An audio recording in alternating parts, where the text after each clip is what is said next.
धन्यवाद सभापति कोशिश कीजिए 10 मिनट में बात पूरी हो। कोशिश करूंगा। 1 घंटा चाहिए। धन्यवाद सभापति जी। मैं अपनी पार्टी को भी धन्यवाद देता हूं। पिछले 2.5 दिनों से जो अविश्वास प्रस्ताव पे जो चर्चा हो रही है उसमें विपक्ष केवल और केवल मणिपुर पे उन्होंने बात करी। इससे एक बात तो स्पष्ट होती है कि इनके 10 साल और हमारे 9 वर्ष, इनके 10 साल के अंदर घोटालों की लाइन लग गई थी, लेकिन इन्होंने सरकार के एक भी मंत्रालय के खिलाफ एक शब्द नहीं यहाँ कहा है, सिर्फ मणिपुर की बात करी है। आज ये चर्चा इस बात की भी होनी चाहिए जो मूल जड़ है। ये बार बार मणिपुर की बात करते हैं, ये भी बोलते हैं कि हम वहां पर गए थे कुछ लोगों से मिलने के लिए, एक वीआईपी विजिट इनकी हुई थी। यहां पर एजेंसियों की खबर भी है और मैं अपने विपक्षियों को यह भी बताना चाहता हूं कि सदन में कुछ ऐसे भी लोग हैं जिन्होंने मणिपुर का एक एक नाला, एक एक पहाड़ी के ऊपर ऑपरेशंस भी करे हुए हैं। मणिपुर की जो जिम्मेदारी नॉर्थ ईस्ट के अंदर जो पिछले 40 साल से जो हिंसा चल रही है उसकी जिम्मेदारी कांग्रेस की है।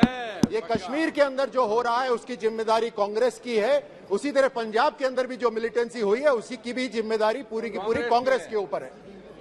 लेकिन आज चर्चा विश्वास और अविश्वास की हो रही है, तो मैं हरिशंकर परसाई जी की उस पंक्ति से बात कहना चाहता हूं कि आत्मविश्वास कई प्रकार का होता है, धन का, बल का, ज्ञान का, लेकिन मूर्खता का आत्मविश्वास सर्वोपरि होता है जो इन्होंने दिखाया।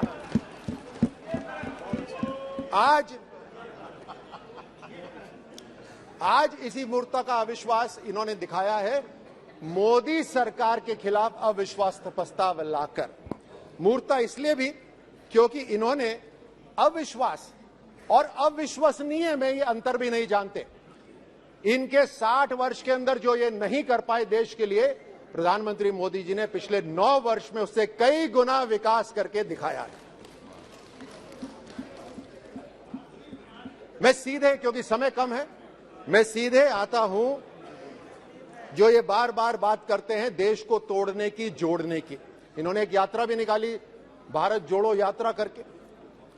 मैं 2008 में बीजिंग ओलंपिक्स के अंदर वहां पर था और हमें खबर लगी कि साहब सोनिया गांधी जी, राहुल गांधी जी आपसे मिलने आ रहे हैं। ये हमसे मिलने वहां पर नहीं आए थे और ना ही कोई मुलाकात हुई, क्योंकि इनकी थालियां तो कम्युनिस्ट पार्टी ऑफ चाइना ने बिछा रखी थी। इनकी मुलाकात कम्युनिस्ट पार्टी ऑफ चाइना से हुई। ये रिमोट कंट्रोल से सरकार चलाते थे। अगर कोई सैनिक ये कार्रवाई करे तो उसके खिलाफ गद्दारी का मुकदमा चलता है। ये उस समय सरकार चला रहे थे। They should be tried for treason. गद्दारी के ऊपर इनके ऊपर मुकदमा होना चाहिए, क्योंकि ये चाइना के साथ इनके साथ हो रहा था। 2018 के अंदर 2018 में यही अविश्वास प्रस्ताव आया था। उस अविश्वास प्रस्ताव के अंदर जैसे इस बार राहुल गांधी ने चिल्ला चिल्लाकर यहां पर बात रखी, उसी तरह उस समय भी इन्होंने जोर जोर से कहा कि हिंदुस्तान पहली बार इतिहास के अंदर असुरक्षित है। ये बात बार बार कही कि हिंदुस्तान पहली बार इतिहास में असुरक्षित है। हिंदुस्तान के लिए तो वो लागू नहीं हुआ, लेकिन राजस्थान के लिए वो जरूर लागू हो गया। राजस्थान आज इतिहास में पहली बार असुरक्षित है, अपराधों में नंबर 1 है, भ्रष्टाचार में आज नंबर 1 है। यहां पर खड़े होकर बड़े इमोशनल तरीके से राहुल गांधी बोल रहे थे, मैं जा रहा था, मेरी जुबान भी नहीं खुल रही थी, वो महिला आई, उसने ऐसे पूरी रात अपने बच्चे के साथ बिताई। राजस्थान को भूल गए बिल्कुल। वहां से तो यात्रा भी निकाली थी। 14 साल की वो मासूम बच्ची जिसने इस दुनिया को भी नहीं देखा था, उसके साथ सामूहिक दुष्कर्म हुआ, जिंदा को काटा गया, उसको भट्टी में, कोयले की भट्टी में डाला गया, लेकिन इनकी तरफ से एक ट्वीट नहीं, एक कोई शब्द नहीं। ये शर्म आनी चाहिए इनको। डूंगरपुर कम नहीं है, डूंगरपुर के अंदर एक 9वीं क्लास की शिक्षा के साथ 5 लोगों ने दुष्कर्म करा, लेकिन इनके जू भी नहीं रखती। करौली के अंदर एक 21 साल की लड़की, आप बात करते हैं अगर इमोशन, अगर आप किसी के पिता है तो इस बात को समझिए, 21 साल की लड़की को पहले अगवा करा गया।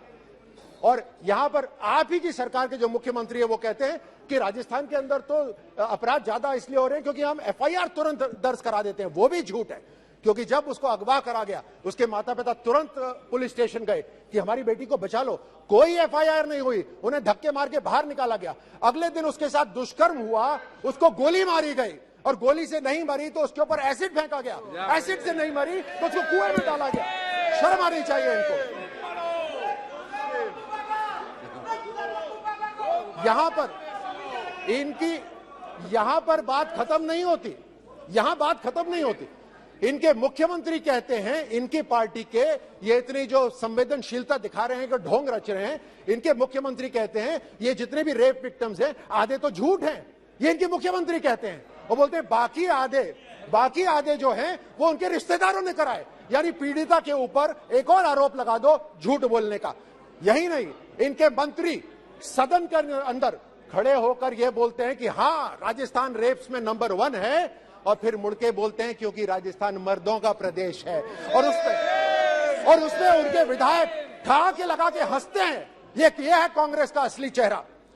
ये 17 बलात्कार हर रोज राजस्थान के अंदर होते हैं, 7 हत्याएं हर रोज होती हैं। आप कहां मणिपुर की बात कर रहे हैं? आप ही के मंत्री ने वहां सदन में खड़े होकर यह बोला कि मणिपुर की तरफ नहीं, अपने गरेबान में झांकिए। उसका मंत्री पद छीन लिया गया, उसको वहां सदन में मारा गया। ये इनकी असलियत है कांग्रेस की। ये इनके, आपको असलियत बताता हूं कांग्रेस की असलियत, और ये आंकड़े हैं, ये मैं नहीं कह रहा। इनके विधायकों के बेटे, विधायकों के भतीजे, विधायकों के पीए, उनके ऊपर दुष्कर्म की एफआईआर हो रखी है। ये है असलियत इनकी, लेकिन उनके ऊपर कोई कार्रवाई नहीं हो रही। गर्भवती महिलाओं के ऊपर ये जो पैसे बनाते हैं, वो इससे ये अपनी जेब भराई कर रहे हैं। तुष्टीकरण का उदाहरण तो राजस्थान के अंदर इतना भद्दा हो रहा है, शायद ही किसी भी प्रदेश, भारत के किसी भी प्रदेश में हो रहा हो।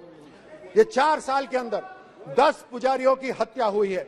धार्मिक स्थल बचाने के लिए संतों ने अपना आत्मदाह करा है। राजस्थान के अंदर 300 साल पुराना शिव मंदिर तोड़ा जाता है, उसके ऊपर बुलडोजर चलता है।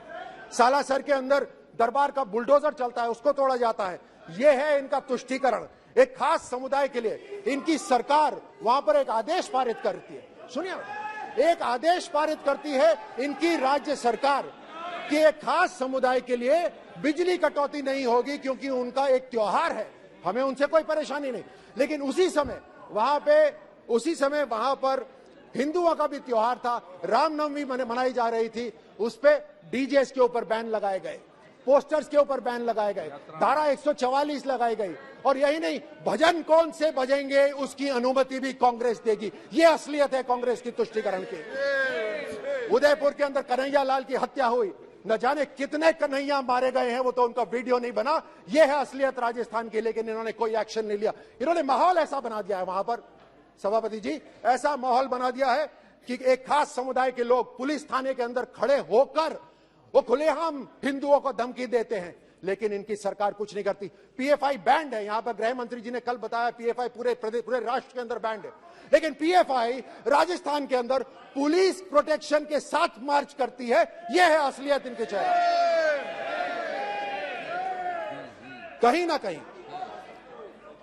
ना कहीं इन बाहर की कोई ना कोई एजेंसी, कोई ना कोई संगठन, बाहर की कोई ना कोई एजेंसी कहीं ना कहीं इनके साथ मिली हुई है। मैं तो वापस उसी पे जाता हूं, क्या एमओयू हुआ था उस समय चाइना के साथ, जो आज तक भारत को नहीं पता। कहीं ना कहीं इन्होंने भारत को तोड़ने के लिए सुपारी उठाई हुई है, भारत को ये तोड़ना चाहते हैं हर तरह से। राजस्थान के अंदर दलितों के ऊपर अत्याचार हो रहा है। पिछले 4 साल के अंदर 60% दलितों पर अत्याचार बढ़ा है। बीकानेर के अंदर दलित महिला के साथ दुष्कर्म होता है और उसकी हत्या कर दी जाती है। जालौर जिले के अंदर एक 9 साल के दलित लड़के को मार दिया जाता है क्योंकि वो पानी पीने गया था।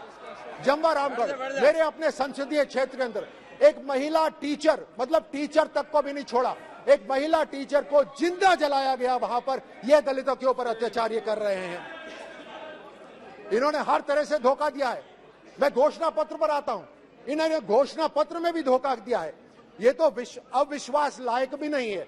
ये अविश्वास प्रस्ताव हमारी सरकार के खिलाफ लाए हैं, लेकिन पर ये अविश्वास लायक भी नहीं है। इन्होंने राजस्थान के साथ विश्वासघात करा है। ये है असलियत इनकी। घोषणा पत्र के अंदर ये कहते हैं कि हम हस्तशिल्प कला और हथकरघा निदेशालय का गठन करेंगे, नहीं करा। यहाँ पत्रकार बैठे हैं, राजस्थान के पत्रकारों को इन्होंने बेवकूफ बनाया। बोलते हैं हम आपकी सुरक्षा के लिए एक अधिनियम लेकर आएंगे। 4.5 साल हो गए, एक भी अधिनियम नहीं आया।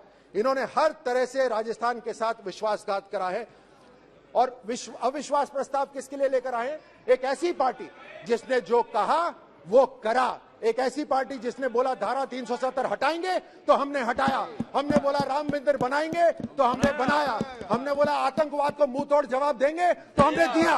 हर तरह से उस सरकार के खिलाफ ये अविश्वास प्रस्ताव लेकर आए हैं।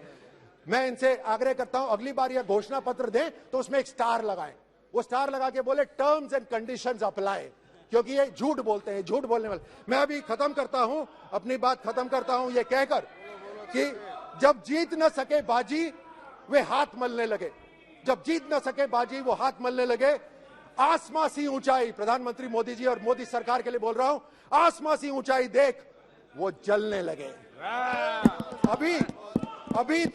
अभी तो बहुत कुछ तमन्ना है 56 इंच के सीने में। अरे रुकिए, बैठिए, अभी से आपस में क्यों लड़ने लगे? ये इनकी असलियत। बहुत बहुत धन्यवाद।